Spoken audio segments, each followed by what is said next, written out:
Hello and welcome back to my channel.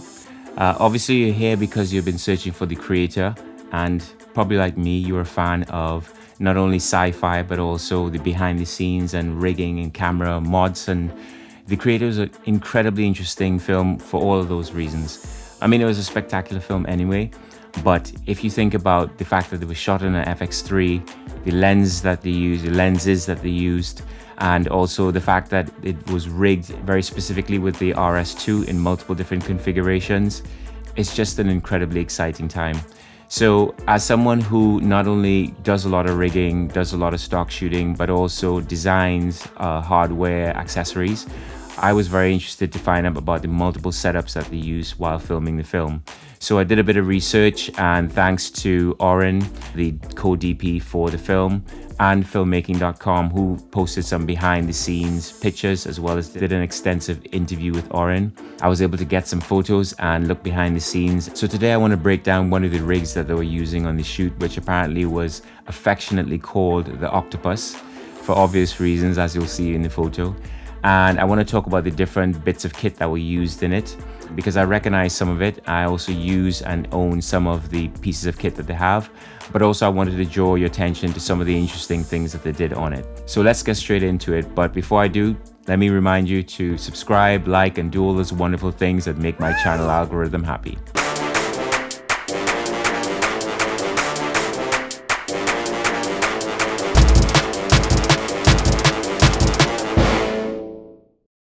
So let's get into it. Okay, so first of all, you'll see we have the Sony FX3 here. You can just barely see it there. All right, so the first thing to know is that the base of the RS2 is horizontal. So normally that would be vertical, but they've put it on an L bracket so that it's horizontal. So that was the first clever thing they've done. The other thing that I've noticed is that they're using the DJI Expansion Base kit for the gimbal. Now there's several options they could have used, at least three. So this is the DJI Expansion Base for the RS2. It also works on the RS3 Pro. And this is the Tilta base. And I have this one as well, which is the small rig. The interesting thing in terms of comparison between the three options is that the small rig has two LEMO ports. So does the DJI one. But the interesting thing is the DJI, both ports are input ports. So you can put power into either of them, but you kind of get power out. Whereas with the small rig, you can actually get power out. So what I typically do is I go into one LEMO and then I go out the next. So power into one LEMO, that powers the gimbal, and then you power out. And then I have a custom cable that I've made which powers my Blackmagic Pocket 6K Pro. So I say all that to say that if you're going to get an expansion plate, get the small rig one, because you'd have more power options. But they've used the expansion kit. And another reason I know they've used the expansion kit is because you look here at the handle for the expansion kit, which is the handle that I've got here. So this is the same handle that they've used, but it does look a bit different. And the reason that it looks a bit different is because they've basically wrapped all the grips with a badminton racket grip wrapping. I don't know why, but I guess they wanted it to be more tactile. But they've wrapped the handles in a badminton grip by a company called Decathlon Perfly. So if you look here, you've got this one being wrapped here, this one being wrapped here. And like I said, that's just for more grip. But yeah, so this is the expansion handle, DJI Expansion handle. And as you can see here, this is the receiver for it. So this is the receiver that normally goes on to this part of the gimbal down here. But because they've added this handle here, which is the Tilta rear operating handle, which of course makes it easy for them to hold it in under slung mode. And you can also adjust, you can start and stop from here. You can also start and stop from here and also adjust the gimbal from here as well. When I say adjust, you can change the pan and tilt, and depending on how you program it, you can change your roll as well. Another one of the talking points of the film, which looked amazing of course, was the fact that they used anamorphic lens. Anamorphic lens, which was originally influenced by a lens from the 70s, which was the Kowa 75mm anamorphic lens. But this one was rehoused by P&S, a German company. they do a set with several lenses, but the director wanted to use one single lens for this for multiple reasons, including having a specific look, but also they wanted a lens that was lightweight, and so they went with the 75mm anamorphic lens, and that's the lens that you can see here. This is a PL mount lens, but as you can see, they've used a Metabones adapter to interface with the Sony. So they've used the Metabones T-Cine E to PL adapter, which allowed them to interface the PL mount lens to the Sony mount camera. You'll also notice that they have the Tilta Nucleus. They're actually using two Tilta Nucleus motors here, one for a variable ND and another one for focus. In one of the interviews with Oren, I'm pretty sure that I heard that they shot wide open for the whole film.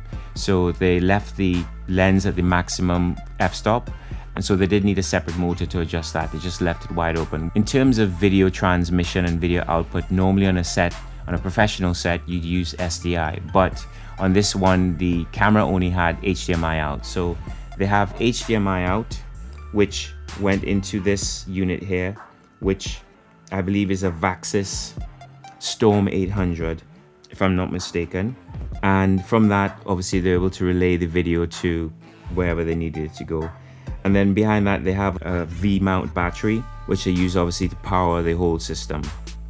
And finally, you have the Atomos, which they use for external recording.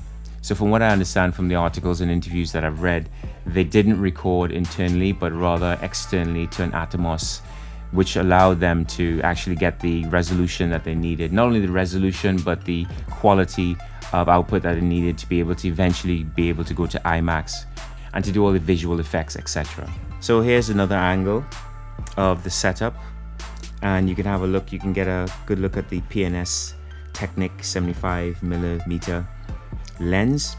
And again, you can see the two Tilta motors there. This is the Tilta V1 motor. The V2 obviously didn't exist at the time. And you can see the Atomos recorder here, the external recorder, which they have on a Manfrotto arm. This arm here. That's a bit messy. Let's do that again. So yeah, they got the Manfrotto crazy arm here, which they use to obviously positioning that monitor wherever they want it to go. And you have like the multiple handles. So again, you have one handle here, 2, 3, 4, 5. It isn't quite 8, as I said, in terms of them calling it the Octopus. In fact, it looked like there's another handle back here. So that's still only 6. Anyway, yeah, so the multiple handles have got all these Arri Rosetta type mounts here, which enabled the handles to be put in different positions, so that, you know, it could be held in any position, whether underslung and also when you're doing the shoulder rig, etc, etc. So again, there's a shot of the ND filter here, but you can't really see too much about it there. You can see the back of the Tilta handle here, and like I said, you can see the control cable coming from here, which is the expansion handle, the DJI expansion handle, and the cable coming all the way up here, cable tied, and then going in there. Because the Tilta rear control handle uses both NATO ports, which also has comms communications for the RS2. So if they're both taken up, then you need to pass through the comms that way. So the cable comes through here, goes through the extended comms handle in the back of the Tilta handle, and then you can control the gimbal.